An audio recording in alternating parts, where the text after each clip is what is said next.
If you want to change the world, start off by making your bed. If you make your bed every morning, you will have accomplished the first task of the day. It will give you a small sense of pride, and it will encourage you to do another task, and another, and another. And by the end of the day, that one task completed will have turned into many tasks completed. Making your bed will also reinforce the fact that the little things in life matter. If you can't do the little things right, you'll never be able to do the big things right. And if by chance you have a miserable day, you will come home to a bed that is made, that you made. And a made bed gives you encouragement that tomorrow will be better. To pass SEAL training, there are a series of long swims that must be completed. One is the night swim. Before the swim, the instructors joyfully brief the students on all the species of sharks that inhabit the waters off San Clemente. They assure you, however, that no student has ever been eaten by a shark, at least not that they can remember. But you are also taught that if a shark begins to circle your position, stand your ground. Do not swim away. Do not act afraid. And if the shark, hungry for a midnight snack, darts towards you, then summons up all your strength and punch him in the snout, and he will turn and swim away. There are a lot of sharks in the world. If you hope to complete the swim, you will have to deal with them. So if you want to change the world, don't back down from the sharks. Over a few weeks of difficult training, my SEAL class, which started with 150 men, was down to just 42. There were now 6 boat crews of 7 men each. I was in the boat with the tall guys, but the best boat crew we had was made up of the little guys, the Munchkin crew, we called them. No one was over 5'5". The Munchkin boat crew had 1 American Indian, 1 African American, 1 Polish American, 1 Greek American, 1 Italian American, and 2 tough kids from the Midwest. They out-paddled, outran, and outswam all the other boat crews. The big men in the other boat crews would always make good-natured fun of the tiny little flippers the Munchkins put on their tiny little feet prior to every swim.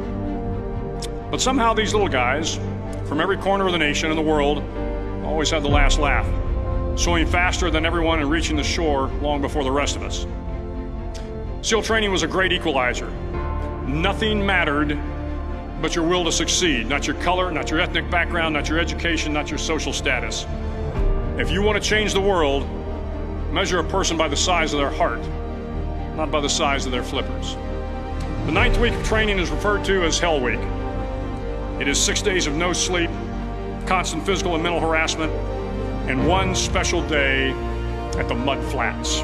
The Mud Flats are an area between San Diego and Tijuana where the water runs off and creates the Tijuana Sloughs, a swampy patch of terrain where the mud will engulf you. It is on Wednesday of Hell Week that you paddle down to the Mud Flats and spend the next 15 hours trying to survive this freezing cold, the howling wind, and the incessant pressure to quit from the instructors. As the sun began to set that Wednesday evening, my training class, having committed some egregious infraction to rules, was ordered into the mud. The mud consumed each man till there was nothing visible but our heads.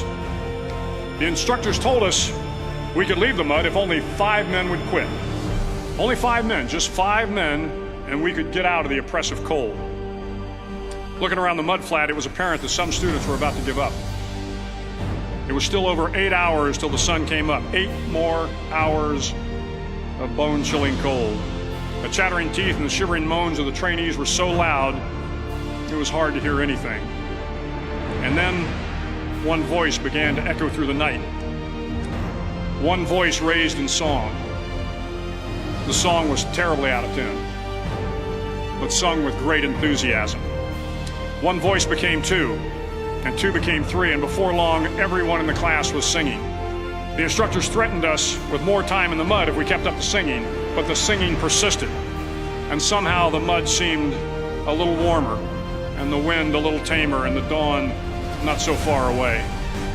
If I have learned anything in my time traveling the world, it is the power of hope, the power of one person, a Washington, a Lincoln, King, Mandela, and even a young girl from Pakistan, Malala.